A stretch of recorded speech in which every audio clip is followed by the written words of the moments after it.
Il y a une phase sur mon chemin de l'éveil dont je réalise que personne ne parle vraiment, que personne ne célèbre et que très peu osent nommer. C'est ce moment précis, juste après que la lumière semble s'être allumée pour moi, où la vie ne pétille plus comme autrefois. Je ressens l'ancienne soif de succès, d'approbation, d'identité et même de survie s'effondrer, et à sa place, quelque chose de bien plus lourd s'installe en moi. Ce n'est pas du désespoir, non, mais plutôt un calme profond et pesant qui murmure une phrase terrifiante en mon fort intérieur. Je n'ai pas envie de mourir, mais je n'ai pas non plus envie d'exister. Je m'attendais à ce que l'éveil ressemble à de la clarté, à la découverte d'une mission de vie.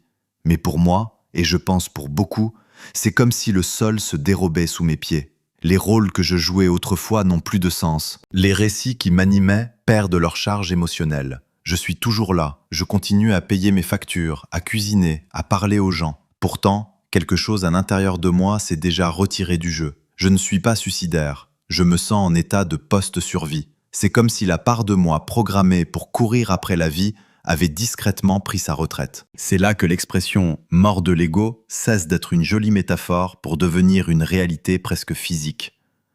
Carl Jung n'a jamais présenté l'éveil comme une ascension sans fin vers la lumière. Il nous prévenait que lorsque l'ancien moi se dissout, il y a un long intervalle où le sens s'effondre avant de pouvoir se réorganiser. Ma psyché démantèle son ancien échafaudage avant de pouvoir en bâtir un nouveau. Et durant cet effondrement, mon système nerveux ne se sent pas illuminé. Je me sens désorienté, vide, suspendu dans une salle d'attente silencieuse entre ce que j'étais et ce que je deviens. Le désir de ne pas exister naît ici pour moi. Non pas de l'envie de mourir, mais de la perte de l'attachement au fait d'être quelqu'un. Pendant des années, mon ego m'a fait avancer par le désir, la peur, l'ambition, la comparaison et l'aspiration. Même la douleur me donnait une structure. Puis l'éveil arrive et cette structure fond. Je vois à travers les illusions qui me motivaient autrefois. Je reconnais les masques. Je détecte les jeux inconscients. Je perçois la nature mécanique du monde. Et soudain, la question n'est plus comment réussir. Elle devient pourquoi participer. Ce n'est ni une pathologie, ni un défaut de ma part. C'est un état de conscience de seuil. En psychologie des profondeurs, quand l'ego meurt plus vite que la personnalité profonde ne peut se réorganiser, la psyché entre dans un vide. Dans ce vide, rien ne semble urgent pour moi. Rien n'a de sens de l'ancienne manière. Ma volonté se déconnecte des objectifs basés sur la survie. Mon désir s'apaise, non pas parce qu'il est blessé, mais parce qu'il ne reconnaît plus les anciens objets comme une nourriture réelle. De l'extérieur, on pourrait penser que je sombre dans l'apathie ou la dépression. À l'intérieur, ce que je ressens est plus étrange que cela. Je perçois la réalité plus clairement que jamais. Pourtant, je ne me sens pas attiré par elle. J'ai une conscience sans appétit, une présence sans attachement. Je suis éveillé, et c'est précisément pour cela que l'existence semble facultative. Les traditions spirituelles décrivent cela comme la mort du faux moi. Le bouddhisme parle de la dissolution de l'avidité. Le christianisme mystique évoque la longue purgation entre les êtres.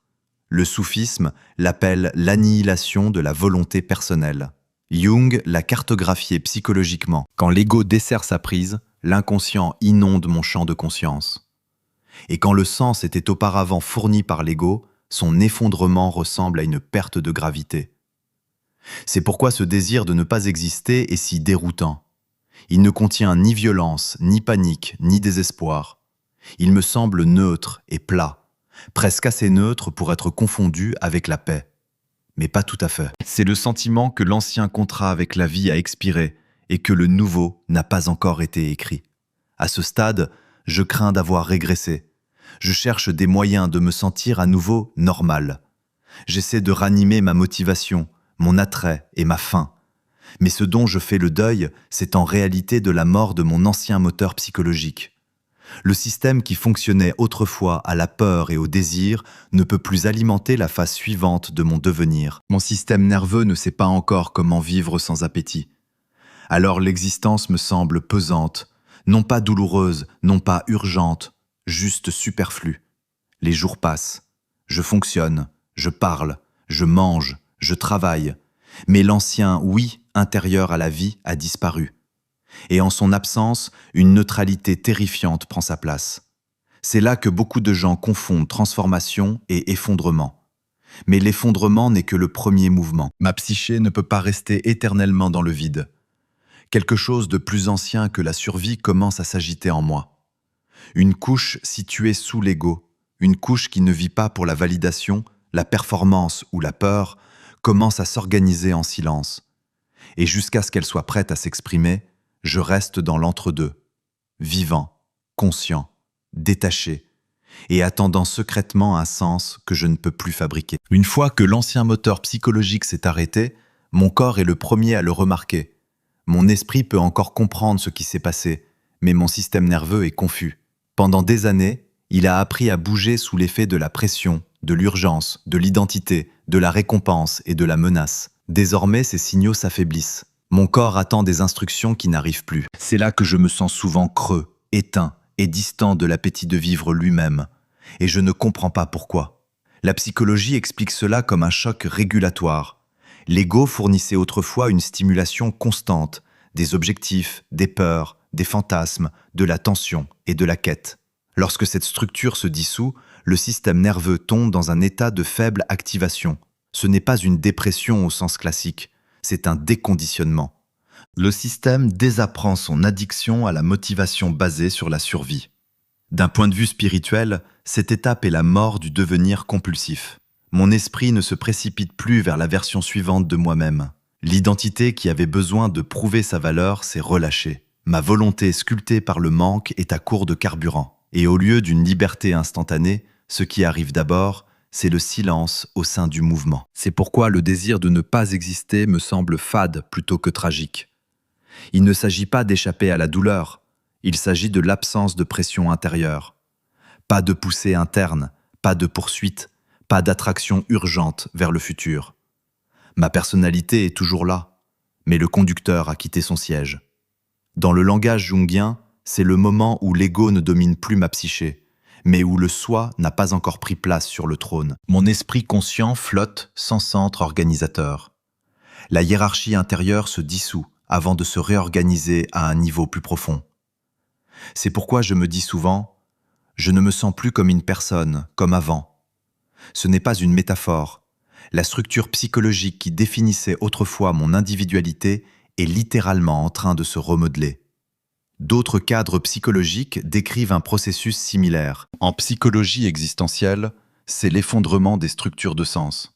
Dans les thérapies somatiques, cela ressemble à une réponse de figement sans la peur. En psychologie transpersonnelle, on appelle cela un état de conscience non ordinaire. Différents langages, même terrain. Le danger ici n'est pas l'apparition du désir de ne pas exister en moi. Le danger, c'est quand mon esprit l'interprète à travers le vieux prisme de la survie et décide que quelque chose ne va pas. Car du point de vue de mon vieil ego, l'immobilité ressemble à un échec. L'ego a été conçu pour lutter. Quand la lutte se dissout, il panique. Il qualifie le vide de maladie, de régression ou de perte. Mais d'un point de vue psychologique plus profond, ce vide n'est pas une absence, c'est un espace inoccupé. Et l'espace inoccupé est l'endroit où ma personnalité profonde peut enfin s'assembler sans interférence. C'est pourquoi forcer le retour de ma motivation fonctionne rarement. Essayer de retrouver mon ancien moi augmente le conflit intérieur. Je demande à une structure dissoute de ressusciter dans une psyché qui l'a déjà dépassée. Mon système nerveux résiste parce qu'il sait que quelque chose d'irréversible s'est produit. Ce qui commence réellement à croître ici est une forme d'être plus silencieuse, un mode de fonctionnement qui ne provient ni de la faim, ni du manque, ni de la peur. Au début, cela me semble vide, parce que cela ne s'exprime pas par des envies. Cela s'exprime par une orientation subtile. Je remarque peut-être de légers changements, une sensibilité à ce qui sonne faux, une intolérance aux contradictions internes, un retrait des rythmes sans âme, une attraction pour la simplicité sans effort. Cette étape est déroutante car elle n'offre aucun signal riche en dopamine. Il n'y a pas de plaisir spectaculaire ni de griserie à devenir quelqu'un, juste une neutralité méconnue qui remodèle lentement ma perception. Les traditions spirituelles décrivent cela comme la phase du désert. Ce n'est pas une punition, mais une préparation. Le bruit excessif de ma psyché a été éliminé pour qu'une intelligence différente puisse émerger. Jung décrivait cela comme le retrait de la projection. Lorsque mon âme ne projette plus son sens sur les autres, les accomplissements ou les fantasmes d'avenir. Quand la projection se retire, le monde perd de son éclat pour moi. Mais ce qui le remplace n'est pas l'obscurité. C'est une profondeur sans artifice. C'est aussi pour cela que mes relations changent. Je ne ressens peut-être plus le besoin de performer, d'impressionner, de m'agripper ou de fusionner. Les vieilles stratégies émotionnelles tombent en morceaux. Je commence à voir les gens sans le filtre du besoin. Et cela peut me sembler isolant au début, car le besoin était autrefois la colle invisible qui tenait tout ensemble. Le désir de ne pas exister n'est donc pas un souhait de disparition pour moi. C'est la façon dont ma psyché dit « je ne me reconnais plus dans l'ancienne forme de la vie ». Je suis toujours vivant, toujours présent, toujours conscient. Mais le point de référence qui définissait autrefois mon existence s'est dissous. Et tant qu'un nouveau centre ne s'est pas stabilisé, la vie me semble suspendue entre le sens et la neutralité. Ce n'est pas là que le processus s'arrête. C'est là que la réorganisation profonde commence pour moi. Ce qui finit par changer, ce n'est pas la motivation au sens ancien. Ce qui revient, c'est l'orientation. Non pas l'urgence agitée de devenir quelqu'un, mais une reconnaissance tranquille de l'endroit où la vie veut désormais passer à travers moi. C'est le moment que Jung décrivait comme l'émergence du soi en tant que nouveau centre organisateur de la psyché. L'ego ne dirige plus mon système, mais il existe toujours, désormais à mon service, plutôt qu'au commandement. Le désir de ne pas exister s'estompe pour moi, non pas parce que la vie redevient soudainement excitante, mais parce que l'existence n'est plus vécue comme un fardeau personnel. Elle devient une participation plutôt qu'un effort. Je ressens toujours de la fatigue, je ressens toujours des limites, mais la résistance intérieure s'adoucit en moi. Je cesse d'être en conflit avec le fait d'être ici. C'est là que beaucoup de gens comprennent mal l'intégration. Ils pensent que l'éveil se termine par la béatitude. En réalité, l'intégration est le lent façonnage d'une vie capable de contenir la conscience que je porte désormais. Ma psyché doit apprendre à vivre sans ses anciennes sources de carburant. Une nouvelle forme d'énergie commence à prendre leur place. Elle n'est pas mue par la faim, mais par l'alignement intérieur. Le sens revient différemment désormais pour moi. Pas comme une ambition, ni comme un fantasme, ni comme une identité. Le sens devient relationnel plutôt que performatif. Je peux le ressentir quand quelque chose de calme sonne vrai, quand un choix me semble pur, ou quand mon corps se détend dans une action sans négociation intérieure. Ce sens ne crie pas et ne promet pas la grandeur.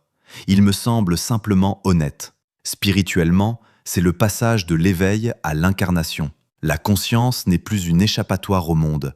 Elle devient la manière dont je l'habite. Mon système nerveux apprend lentement à bouger sans panique. Le plaisir devient subtil, mais constant. Même l'inconfort change de texture pour moi. Il ne ressemble plus à une menace. Il ressemble à une météo qui passe. Jung prévenait que beaucoup de gens restent piégés dans la phase liminale parce qu'ils romantisent la mort, mais résistent à la renaissance. Il est plus facile de vivre dans l'identité de celui qui a percé les illusions du monde que de réintégrer réellement la vie sans illusion. Le désir de ne pas exister peut discrètement devenir un refuge pour moi, une façon d'éviter la vulnérabilité de participer à nouveau. Mais la participation a désormais une qualité différente. Je ne me brade plus pour obtenir de la validation et je ne cours plus après des reflets de ma propre valeur. Je m'engage parce que quelque chose en moi résonne et non parce que quelque chose en moi manque. C'est aussi là que l'ombre revient d'une manière nouvelle pour moi. Auparavant, elle avait été démantelée en même temps que l'ego. Désormais, elle réapparaît sous forme de vitalité brute. Ma colère, ma passion, mon désir, ma force créatrice, tout cela refait surface sans les distorsions d'autrefois. Non pas réprimé, non pas compulsif, mais intégré. Mon ombre cesse d'agir en ennemi et commence à se comporter comme une puissance dotée d'une conscience. Je décris cette phase comme une vie ordinaire avec une profondeur inhabituelle. Je travaille toujours, j'ai toujours des relations, je choisis toujours. Mais ma posture intérieure a changé. Je suis moins impressionné par le monde, mais plus intime avec lui. J'ai besoin de moins de choses de sa part, mais je me sens plus présent en son sein. D'un point de vue spirituel, c'est ce que beaucoup de traditions appellent le retour au marché après la vision sur la montagne. Je ne cherche plus la transcendance comme une fuite. Je vis en tant que conscience au sein de la forme. Le mystique devient pratique. Le cosmique devient humain. Et c'est peut-être là le plus grand rebondissement de tout ce processus pour moi. Le désir de ne pas exister n'a jamais pointé vers l'absence. Il pointait vers une nouvelle façon d'exister qui n'avait pas encore pris forme. Ce qui se dissout durant la mort de l'ego, ce n'est pas la vie, c'est l'idée de la vie que je servais inconsciemment. Une fois cela dissous, mon existence doit être redécouverte sans sens préécrit. Et cette redécouverte prend du temps, car ma psyché ne bouge pas seulement par l'intuition, elle bouge par le rythme, par la régulation et par la confiance graduelle en une nouvelle gravité intérieure. Lentement, mon système nerveux apprend qu'être ici ne nécessite plus de performance. Mon cœur apprend à s'attacher sans se perdre, et mon esprit apprend à se reposer sans s'effondrer. Et lentement, ma volonté revient, non pas comme une pression, mais comme une préférence. Je commence à choisir à nouveau, non parce que je le dois, mais parce que quelque chose en moi penche désormais vers la vie d'une manière plus limpide. Jung appelait cela l'individuation, le mouvement pour devenir ce que j'étais avant que la peur ne m'enseigne qui je devrais être. Non pas la perfection, non pas l'éveil comme un costume, mais la cohérence. Une vie où l'intérieur et l'extérieur ne se battent plus pour le contrôle. Le désir de ne pas exister était un message des profondeurs, pas un verdict. C'était ma psyché disant « l'ancienne version de la vie n'est plus viable ». Et une fois que ce message est écouté plutôt que combattu, mon existence se réorganise autour d'un centre plus calme et plus vrai. Je ne reviens pas à qui j'étais. Je reviens comme quelqu'un qui n'a plus besoin de se quitter pour vivre. Si une partie de ce texte a résonné avec ce que vous vivez en ce moment, j'aimerais beaucoup connaître votre histoire. Quelle a été la partie la plus difficile ou la plus déroutante de votre éveil jusqu'à présent? Le vide? La perte de motivation? Le basculement identitaire? Ou toute autre chose? Partagez-le en commentaire pour ne pas avoir à le porter seul. Et si vous voulez continuer à explorer les couches profondes de la psyché, la transformation et ce que signifie réellement s'éveiller dans la vie de tous les jours, n'oubliez pas de vous abonner à notre chaîne.